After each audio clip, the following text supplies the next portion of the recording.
જય શ્રી કૃષ્ણ. હું છું નીલા ઠક્કર. આજે તમને સાચી વાત કહેવા માટે જઈ રહી છું. જો તમને મારી વાત ગમે, પસંદ આવે તો લાઈક, શેર અને કમેન્ટ ચોક્કસથી કરજો. કારણ કે આ ઘટના આપણા સમાજમાં, વ્યવહારમાં, ઘરોમાં, બધાના ઘરે જ વધતી ઓછી વંશે અલગ પ્રકારે બનતી હોય છે. એક ઘરડા બા દાદા વહુએ આપેલું કંઈક શાક સાફ કરી રહ્યા હતા. તે ટાઈમે તેમનો પૌત્ર, દીકરાનો દીકરો દોડતો દોડતો આવ્યો અને દાદીને વળગી પડ્યો. દાદીએ કહ્યું, બેટા તને ચપ્પુ વાગી જશે તો? એટલામાં એની મમ્મીએ બૂમ પાડી કે રમીને આવ્યો હોય તો હવે હોમવર્ક પતાવી દે, મને બતાવ હોમવર્કમાં શું આપ્યું છે. એટલે દીકરાએ કીધું કે મમ્મા માય ફેમિલી, પર મારે એક એસે લખવાનો છે, નિબંધ લખવાનો છે. એટલે એની મમ્મીએ લખવા માંડ્યું, પપ્પાનું નામ લખ, મારું નામ લખ, માય સેલ્ફ એટલે તું તારું નામ લખ, અને નાની આપણી બેન છે એનું નામ લખ. એટલે દાદા હસતા હસતા કહેવા લાગ્યા કે બેટા અમને ના ભૂલાય, હો બા દાદાને ના ભૂલાય. એટલે પેલા છોકરાની મમ્મીએ એટલે કે દીકરાની વહુએ જોરથી કીધું, મતલબ મોટા અવાજમાં કીધું કે બેટા બા દાદા આપણા ઘરમાં રહે છે બરાબર છે, પણ આપણા ફેમિલીમાં ના આવે.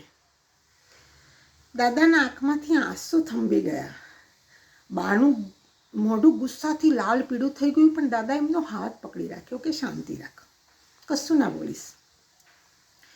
એ દિવસે રાત્રે બા દાદાને ખૂબ દુઃખ થયું. એ લોકો જમ્યા નહીં, ભૂખ નથી એમ કહીને સૂઈ ગયા. રાત્રે બા ખૂબ રડવા લાગ્યા. ત્યારે દાદાએ કીધું, સાંભળ, જવાબ આપવાનો પણ એક સમય આવે છે, તું શાંતિ રાખ, તું બિલકુલ ટેન્શન ના લઈશ, હું છું ને તારી સાથે.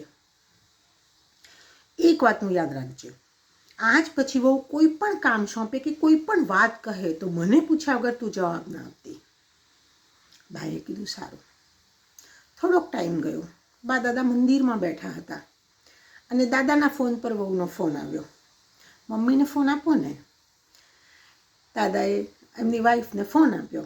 એટલે પૂછ્યું બાએ કે શું કામ છે બેટા? તો વહુએ કીધું કે બા 2 દિવસ પછી નાગપંચમી આવે છે, તો મગને મઠ પલાળું ને એમ બંને ખવાશે ને તમારાથી. એટલે બા એવું કીધું કે આવીને વાત કરું છું. અમારા ગુજરાતમાં શ્રાવણ મહિનામાં નાગપંચમીનો તહેવાર આવે છે. એટલે જ્યારે વરસાદમાં બધા જીવજંતુ જમીનમાંથી બહાર નીકળતા હોય, એમાં નાગ દાદાને બધા પણ બહાર નીકળતા હોય, તો દરેક માં કે એના દાદી એના છોકરાઓ માટે કરતા હોય છે કે ક્યાંક છોકરાઓ રમતા હોય તો એ કરડી ના જાય.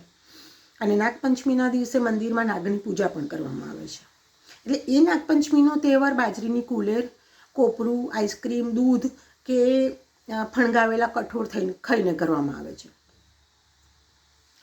બા દાદા ઘરે આવ્યા એટલે પેલી બહુ વાટકામાં લઈને આવી કે બા આટલા પલાળું. દાદાએ બાને સમજાવી દીધું, તું મંદિરમાં બરાબર. એટલે બા એવું કીધું કે બેટા હું કેમ કરું ઉપવાસ, કોના માટે કરું? તો કે જો બા, મારાથી કાચું તો ખવાતું નથી, તમને ખબર છે, તો મારા 2 નાના બાળકો માટે.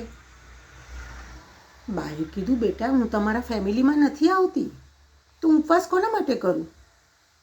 એટલે વહુએ કીધું કે બા દર વખતે તો તમે કરતા હતા ને. બાએ કીધું, બેટા મને આ વર્ષે જ ખબર પડી કે હું તમારા ફેમિલીમાં નથી આવતી, એટલે હું ઉપવાસ નહીં કરું. વહુનું મોઢું ચડી ગયું ને ફટફટ રસોડામાં જતી રહી. એ રાત્રે ફરી પાછું બાને દુઃખ થયું. દાદાએ કીધું કે તમે કહ્યું મેં માન્યું.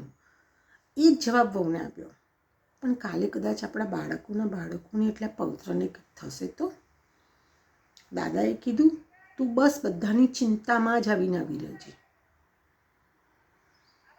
તને આ ચિંતા છે ને, તો કંઈ વાંધો નહીં, તું ઉપવાસ કરજે, પણ વહુના દેખતા નહીં. વહુને કહેવાનું પણ નથી કે મેં તારા બાળકો માટે ઉપવાસ કર્યો છે. નાગપંચમીના આગલા દિવસે દાદા બાને લઈને ફરવા નીકળી ગયા. એક હોટલમાં રોકાયા. બાને ફ્રૂટ, આઈસ્ક્રીમ, દૂધ બધું ખવડાવ્યું, ઉપવાસ કરાવ્યો.